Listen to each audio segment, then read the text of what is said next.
하나님의 말씀은 사도행전 2장 22절로 36절까지 교독을 하시겠습니다.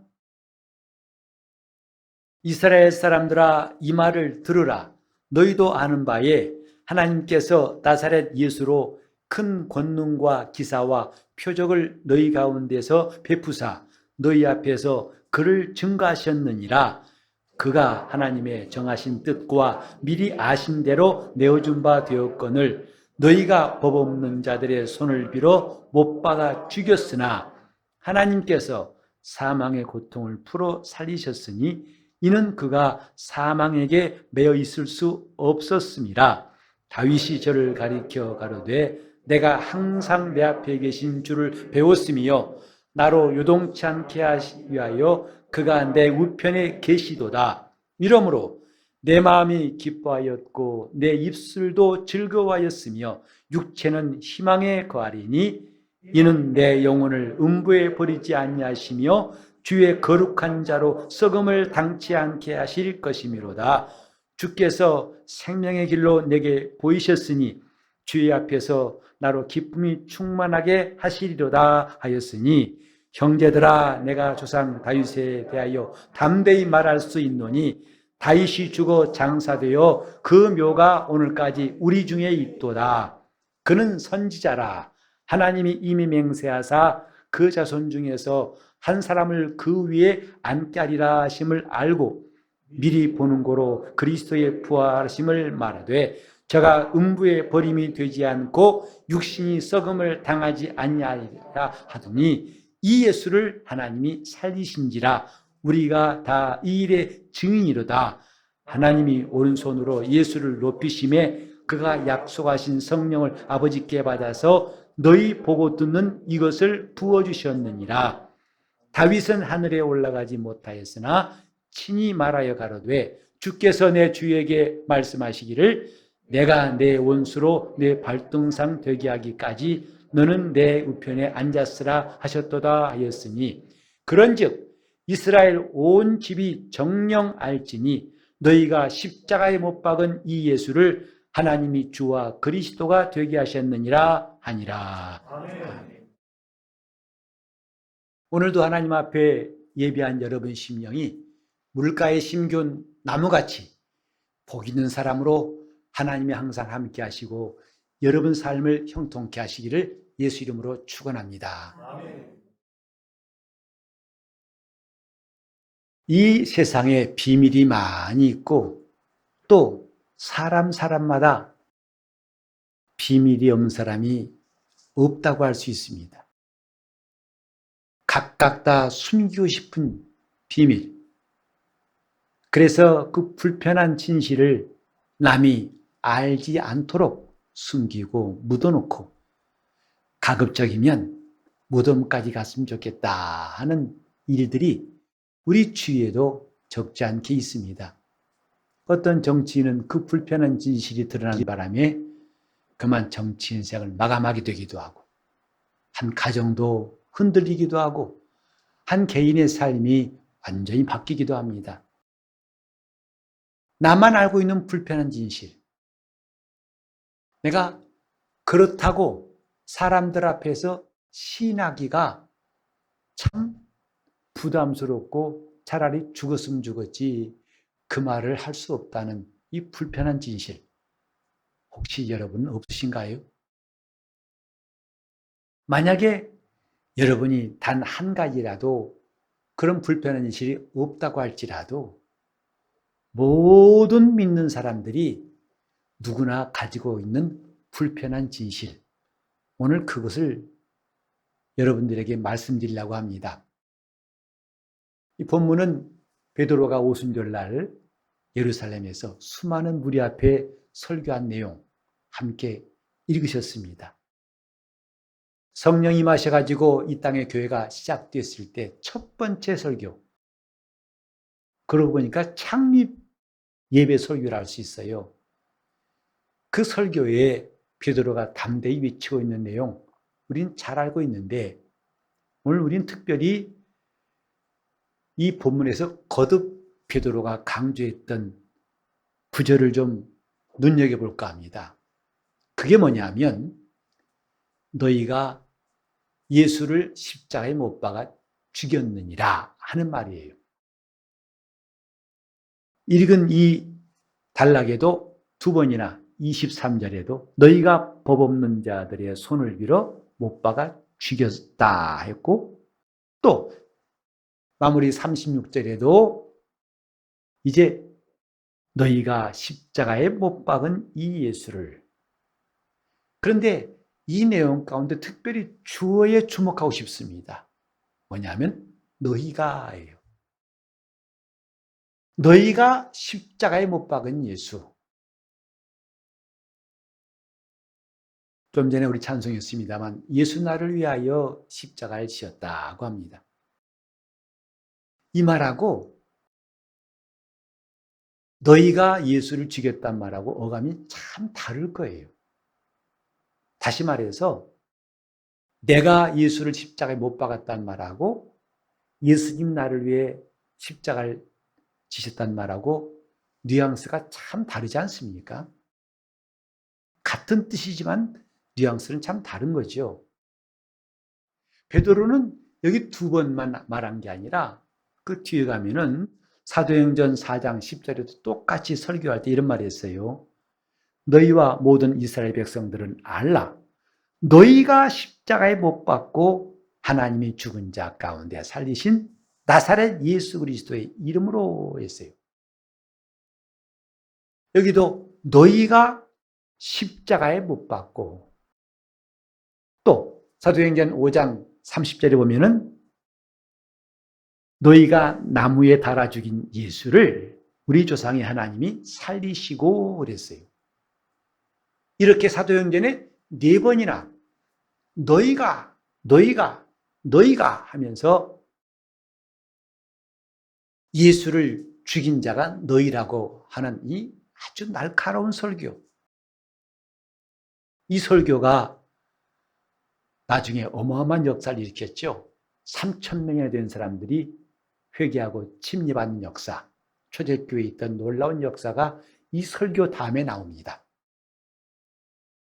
너희가 십자가에 못 박은 예수. 이 말을 듣고서 예루살렘 사람들의 반응이 어땠을까? 이게 뭔 소리야? 내가 왜 예수를 죽였어? 나는 예수를 십자가에 못 박은 적 없어. 물론 알기는 해. 그 군병, 대못 박은 사람이 누군지 이름은 알아. 라고 혹시 그 사람을 지목할 수는 있겠지만은, 과연, 맞아, 내가 예수를 십자가에 못 박았어. 라고 말한다는 것은 이성으로 도무지 가능하지 않습니다. 만약에 오늘날 여러분에게도 당신이 예수를 십자가에 못 박았습니다 한다면 여러분 어떠시겠습니까? 우리가 보통 전도할 때에 예수 믿으세요. 왜 믿어야 됩니까? 당신은 죄인이기 때문에 죄사함 받아야 구원받습니다. 이 말도 쉽지 않습니다. 왜? 대부분 사람들이 자신이 죄인이라는 것을 별로 인정하지 않거든요. 내가 왜 죄인이요? 이 사람아, 나는 이제까지 살아오면서 남한테 아쉬운 소리 한 적도 없고 해롭게 한 적 없어. 내가 비록 손해보더라도 난 착하게 살아온 사람이야. 네가 뭔데 나보고 죄인이라고 하는 거야? 아마 험한 말도 들을 수 있어요.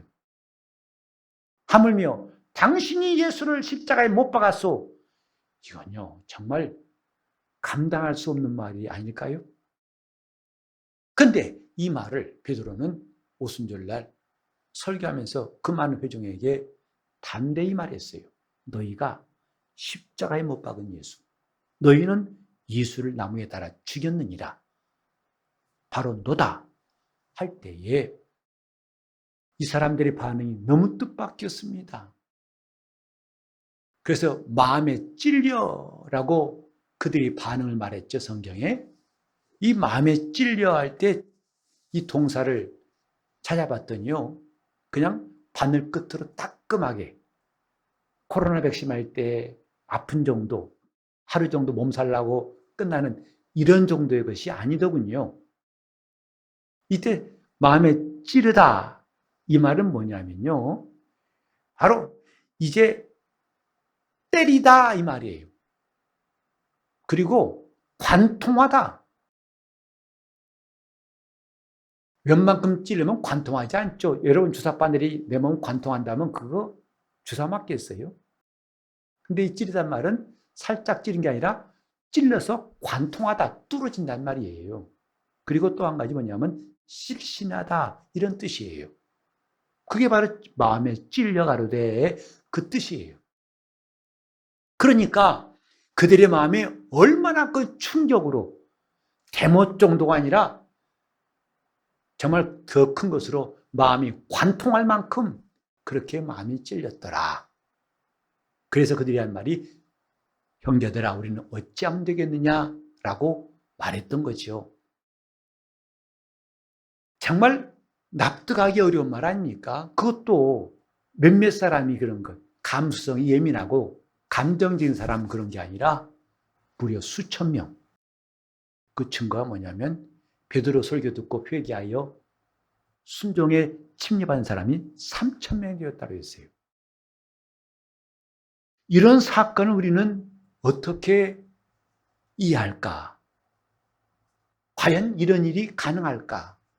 21세기 지난 오늘날에는 더더욱이 가능할까라고 보지 않지 않습니까? 너희가 예수를 죽였도다. 우리는 매년마다 고난 주간이 오고 그 다음에 부활절을 맞이합니다. 부활은 영광이여 기뻐합니다. 고난 주간에는 뭔가 슬픈 표정을 짓고 뭔가 마음속에 짐을 지고 함께 힘들어하는 시간을 가져야만 되겠다는 강박관념 우리는 가지고 있지 않습니까? 그래서 뭔가 정말 금식도 하면서 낯빛도 변하면서 입술도 파리해가면서 그래야 신자 같고 맨송매송하면 신자 같지 않은 그런 우리 스스로의 생각들 그리고 이 고난주간을 맞이해서 회개하고 금식하는 사람 보면 참 믿음이 진실하고 깊은가 보다. 나는 왜 안 되지? 라고 한 번쯤은 생각해 봤을 거예요. 과연 그것이 뭔가? 여러분 그런 모습은요 이미 바리새인들이 2000년 전에 익숙하게 했어요. 그리고 지금도 종교인들은 이런 일은 우리보다 훨씬 낫습니다. 우리는 고난주간이라 해서 뭔가 자숙하고 뭔가 자신을 좀 더 겸손하게 자기를 돌아보고 이런 정도로 지나는 것이 충분한가? 왜 주님께서 십자가를 지었을까? 왜 고난받으셨을까부터 우리는 생각해 보려고 합니다. 왜 주님이 골고다에 가셔야만 했을까? 성경에 보면은 그는 고난받으셔야 할 죄가 없다고 했어요. 그 증거가 예수의 부활 아닙니까? 그는 자기의 허물 때문에 핍박받고 죽음을 당해야 할 만한 아무런 이유가 없다고 성경은 증명하고 있어요. 그런데도 성경은 예수께서 골고다로 십자가 지고 가시니라. 그리고 그가 친히 인류의 죄를 담당하셨다고 우리는 말합니다. 하지만 거기서 끝나요. 너희가 십자가에 못 박았느니라. 즉 너희가 예수를 죽였느니라. 라는 날카로운 메시지가 우리 영혼에 들어온 적이 과연 지금까지 있었을까? 그렇게 찔림받지도 않고 뭔가 남들이 혹은 이번 주간이 고난주간이기 때문에 이렇게 해야 되는 거 아니야? 라고 해서 어쩔 수 없이 뭔가 자기도 자연스럽지 않게 참여하는 모습이 아니라 올해는 연후의 고난주간과는 달랐으면 좋겠다 하는 마음이 참 많이 들었어요. 이제 주님 오실 날이 가깝다고 들었는데 우리는 주님을 만날 때가 속힘하고 있다는데 이렇게 맨숭맨숭 이렇게 뺀질뺀질해 지나가면 되겠는가 하는 생각이 많이 들더라고요. 너희가 예수를 십자가에 못 박아 죽였느니라 할 때에 이것은 인간의 이성으로는 도무지 수긍할 수 없는 일 아니겠습니까?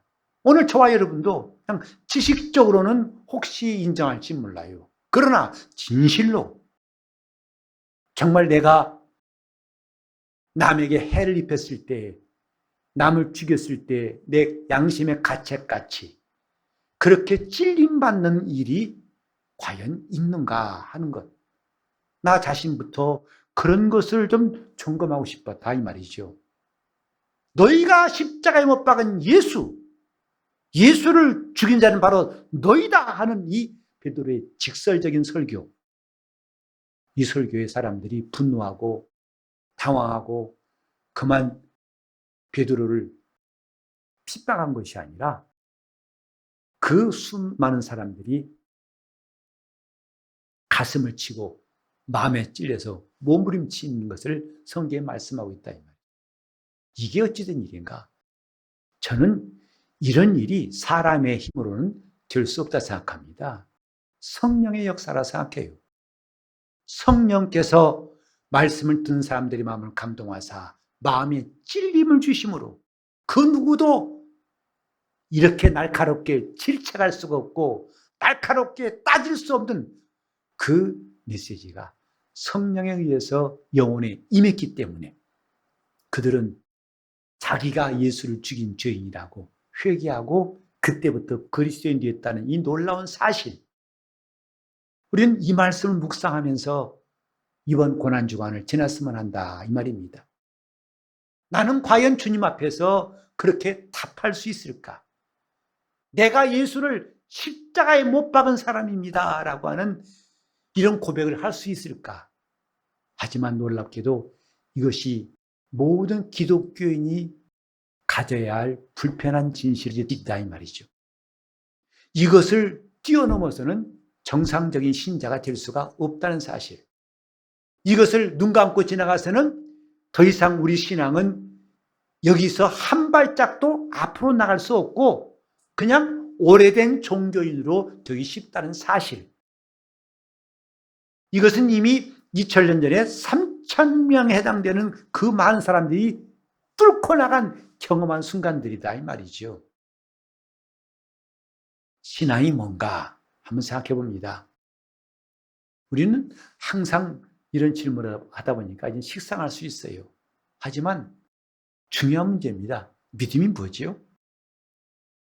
그분과의 관계 아니겠어요?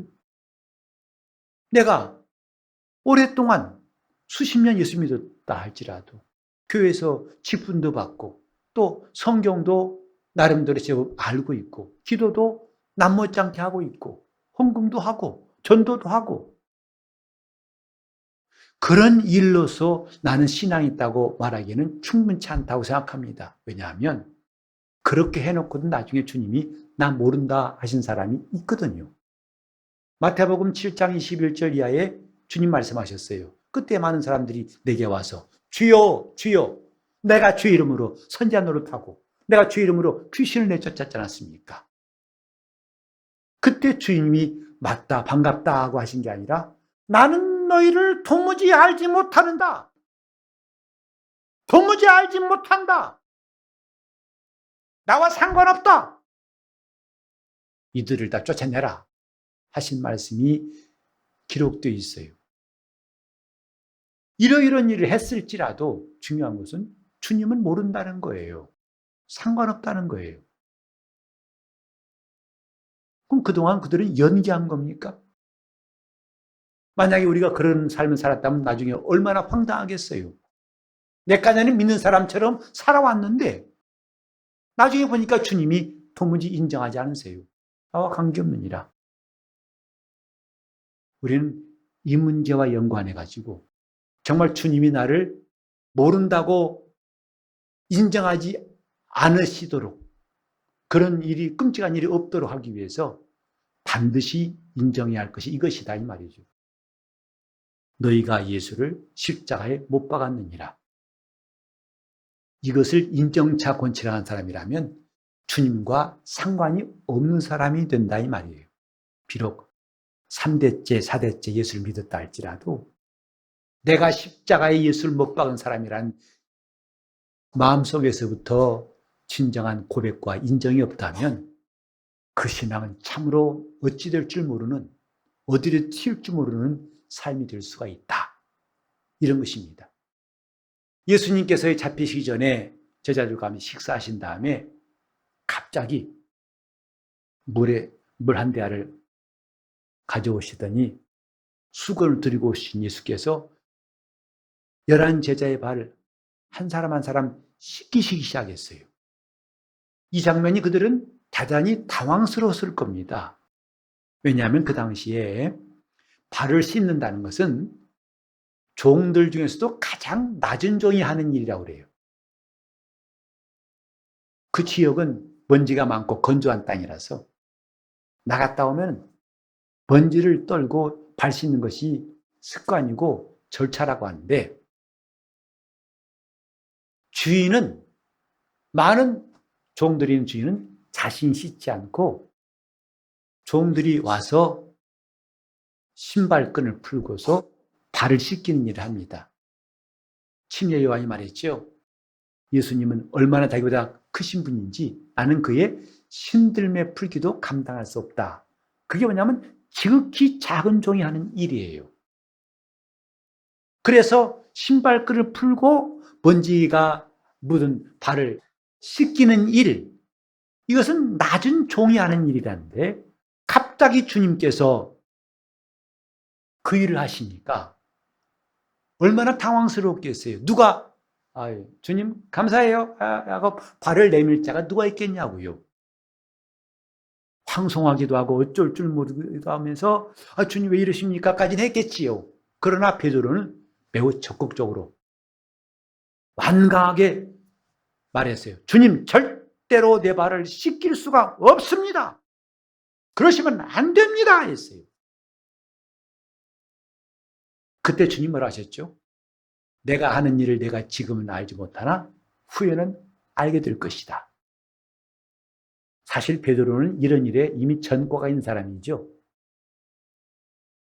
그가 한참 주님께 칭찬하였던 경 기억나시나요? 너는 나를 누구라 하느냐? 주는 그리스도시요 살아계신 하나님의 아들이십니다. 다연하시모나 복이 있도다. 이를 내게 알게 한 사람은 혈육이 아니요 하늘에 계신 내 아버지시니라. 내가 이 반석에 내 교회를 세우리니. 정말 황홀하게 칭찬받고 아주 절정에 이르렀던 순간 아니겠어요? 그 다음에 주님께서 내가 예루살렘 올라가가지고 고난받을 것이다 하니까 베드로가 그 앞을 막아서지 않습니까? 거기도 뭐냐면 적극적으로 반대한 거예요. 주님 하지 마세요. 이게 아니라 주님 안 됩니다 이거예요. 결코 그 일이 주님에게서는 일어나서는 안 됩니다. 아닙니다. 그때 주님께서 사단아 너희들은 물러가라. 내가 사람의 일을 생각하고 하나님을 생각하지 않는다. 너는 나를 넘어지게 한 자로다. 그래서 헛된 책망을 이미 받은 사람이에요. 근데 또 사고를 친 겁니다. 뭐죠? 결코 내 발을 씻길 수 없나이다. 결코 안 됩니다. 그러니까 웬만큼 거절한 게 아니라 단호하게 거절한 것이죠. 그때 주님 말씀하셨어요. 내가 너를 씻기지 아니하면 너는 나와 상관이 없다 하셨어요. 상관이 없다. 그제서야 베드로가 돌이켜서 주여 그러면 손발뿐만 아니라 온몸을 다 씻겨달라고 하니까 이미 모욕했으니까 그건 괜찮아 하고 발을 씻기셨죠. 내가 너를 씻기지 않으면 네가 물론 당황스럽겠고 상상을 초월한 일이겠고 놀랍겠지만 이걸 내가 거부한다면, 인정하지 않는다면 너는 나와 상관이 없다. 마찬가지로 예수 그리스도께서 십자가에 못 박히신 걸 보고 남의 일처럼 본 사람, 혹은 바로 이웃의 일처럼 볼 수 있겠지만은 자기 일로 인정하지 않는다면 주님과 상관없는 사람 될 수 있어요. 주님이 하신 일을 칭찬한 사람, 저 불신자 가운데도 있습니다. 그는 훌륭한 일을 위해 스승이라고 한 사람도 있고 세계 4대 성인 중에 한 분으로 높인 사람도 있어요. 그는 참 훌륭한 분이라고 칭찬한 사람도 있어요. 그러나 그런 그들의 말은 주님에게는 아무 관계없는 이야기예요. 그들은 나중에 주님께서 난 널 모른다고 하실 거예요. 나사렛 예수, 그의 아비는 요셉이요, 어미는 마리아요, 형제는 아무개요. 맞아요. 그러나 그런 인정으로 주님이 알아보실 사람은 없어요. 너희가 십자가에 못 박은 예수, 내가 예수를 십자가에 못 박은 사람이라는 사실을, 이 불편한 진실을 내가 인정하지 않고는 죄인이라는 이 신분에서 넘어갈 수가 없다는 사실. 그리스도의 은혜에 접근하기 위해서는 반드시 해결하고 넘어가야 할 불편한 진실. 너희가 십자가에 예수를 못 박아 죽였느니라. 여러분, 이런 말하기가 쉽지 않을 거예요. 여러분 이성도 용납하지 않을 것이고 여러분의 체면도 그것을 쉽게 용인하지 않을 것입니다. 그러나 이것을 부정한다면 우리는 참 그리스도인들에게는 아직도 문턱을 넘지 못할 수 있어요. 신앙은 그분과 관계를 가지는 거고 상관한 것입니다. 사람들은 아무도 그 당시에 베드로가 설교하기 전에 예수 그리스도가 못 박히신 것이 나와 상관없다고 생각했을 때에 너희가 십자가에 예수를 못 박았느니라 하고 그는 너희와 상관 있는 분이라고 하신 것이 베드로의 설교였습니다. 나는 과연 어떻게 예수를 시인하는가? 예수를 십자가에 못 박은 일에 나는 상관이 없는가? 아니면 내가 그러라고 시인할 수 있는가에 따라서 천국과 지옥은 확연히 나누어지는 거예요. 오늘 기독교인 누구지요? 지금 세상 사람들은 고난주간이라는 것도 모르고요. 4월 4일이 금년도 부활주일인 것도 그들은 관심 없어요. 하나 기독교인들은 알고 있어요. 근데 그 정도가 기독교인이 아니라 우리는 예수님의 사건이 나와 상관이 있다고 믿는 사람들입니다. 그가 동정녀 마리아에게서 태어나신 것이 나와 뗄래야 뗄 수 없는 상관이 있고 그가 부유하신 분으로서 가난하게 되신 것이 가난한 몫으로 사신 것이 절대적으로 나와 상관이 있다고 인정한 사람들이고 그가 매 맞으신 것이 나와 상관이 있고 그가 피 흘려 죽으신 것이 나와 상관이 있고 하나님이 사흘 만에 그를 살리신 것이 나와 절대적으로 상관이 있다고 믿는 사람들이고 그리고 예수님이 하늘에 오르신 것을 그 당시에는 불과 500명밖에 보지 못했지만 그것이 나에겐 정말 내 믿음의 절대적인 사실, 그가 하늘에 가신 것은 나에게는 빼놓을 수 없는 상관한 일이고 마침내 그분이 다시 오시는 그것은 나에게는 꼭 필요하고 있어야 할 상관할 일이라고 믿는 사람들, 그거 아니겠습니까? 주님이 하신 일, 주님의 말씀이, 주님의 생애가 나와 상관없다는 사람들은 불신자들이에요. 나와 뭔 상관이 있습니까? 예수님이 십자가 나와 뭔 상관이요? 그런 말 하지 마. 이게 십자가 말도 꺼내지 마. 이런 사람이 있을 것입니다. 그러나 기독교는 그럴 수 없어요. 예수 믿는 사람은 나와 상관이 있습니다. 너희가 십자가에 못 박은 예수, 너희가 예수를 나무에 달아 죽였으나 너희가 법 없는 자의 손을 빌려와서 그를 죽였다. 그를 찌른 자가 바로 너희다 할 때에 성령께서 역사하셔서 그 수천 명의 사람들이 자기의 찔림, 자기 일을 관통하는 말씀으로 듣고 회개했던 것처럼 오늘날도 성령이 역사하셔서 그렇게 찔림받는 역사가 있어야 우리 영혼이 사는 겁니다. 안 그러면요, 겉은 잘 익은 것 같은데 속은 익지 않은 고기 같아요. 다 익은 줄 알고 고기를 씹었더니 핏물이 나오면 얼마나 놀랍니까? 속도 익은 줄 알았는데 우리가 지금 신자로 살면서 그럴듯하게 살지라도 속이 겉과 같지 않다면 나중에 돌이킬 수 없는 후회가 나올 수 있습니다. 사도 바울은 그리스도의 십자가와 관계없이 살아온 사람이에요. 오히려 그 십자가의 도를 믿는 그리스도인들을 잡아다 감옥에 넣고 핍박한 사람 아닙니까? 그런데 그가 나중에 예수 만난 다음에 그 고백이 고린도후서 4장 10절에 이런 말씀이 있어요. 내 몸에 예수 죽인 것을 짊어짐은, 항상 짊어지는 것은 내 속에서 예수의 생명도 드러나게 하려 함이라 했어요. 항상 내가 예수 죽인 것을 몸에 짊어진다. 그것이 바울의 고백이었어요.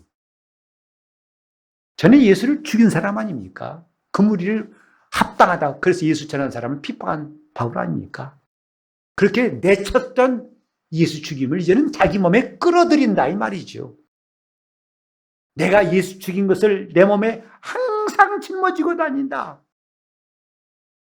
쟤네는 이런 것을 매기는 고사하고 다 내팽개치고 그걸 매는 사람들을 내가 핍박했던 사람인데 이제는 내가 그것을 짊어진다.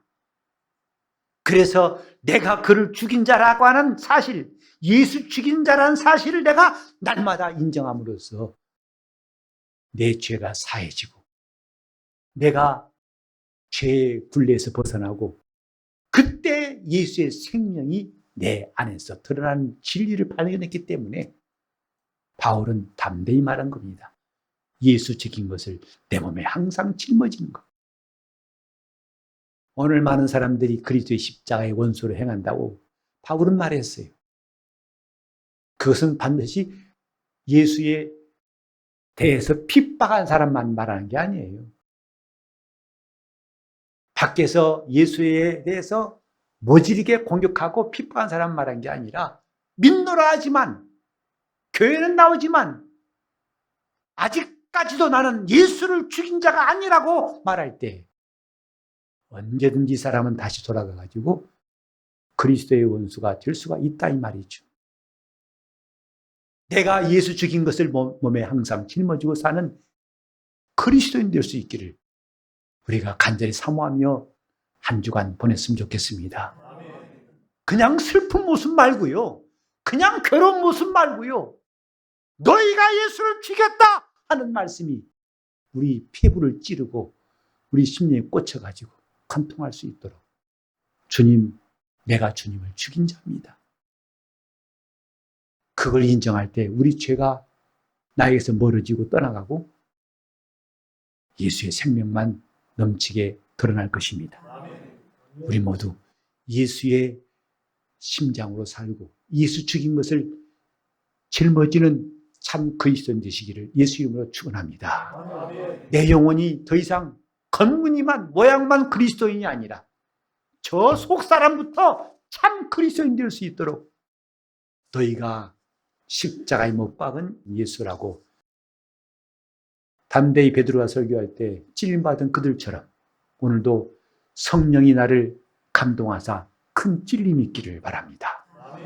거기서 그 회개가 내 영혼을 살리는 것 우리는 알고 이제부터 그리스도의 생명에 참여할 수 있도록 다 잡심의 통성으로 주님, 내가 예수 죽인 것을 십자가의 그 비밀을 내 몸에 지고 그 고난을 받는 것을 기뻐하며 주님과 함께 살게 해달라고 통성으로 기도하시겠습니다. 하나님 아버지, 우리가 주님 앞에 나올 때마다 예수 죽인 것을 몸에 짊어지고 사는 성도라고 고백할 수 있도록 도와주시기를 간절히 비원합니다. 하나님 아버지, 우리가 주 예수를 믿노라 수십 년 많은 세월이 지났지만 여전히 헛바퀴 돌고 있고 거품만 있는 우리 영적 생활을 돌아보고 이 한 주간 지나면서 우리 주님의 십자가를 깊이 묵상하게 도와 주시옵시고 주님 겉무늬만 그리스도인이 아니라 속까지도 온전한 그리스도인 되게 하여 주시옵소서. 너희가 예수를 십자가에 못 박았느니라 하는 그 메시지에 그 수많은 사람들이 찔림받고 회개하여 3천 명이 된 사람들이 침례받았던 역사가 일어났던 것처럼 오늘날도 21세기의 성령께서 말씀하시는 그 말씀이 영혼에 들려오게 하사 우리 마음에 찔림 있게 도와주시고, 그래서 차복하게 도와주시고, 우리 속에 이 불편한 진실을 더 이상 품지 않고 주 앞에 공개할 수 있도록 도와주셔서 예수 죽인 것을 항상 몸에 지고 산 바울같이 우리도 그렇게 살도록 도와주시옵소서. 주연이 함께 하시고 나옵고 예수 이름 받들어 기도리옵나이다.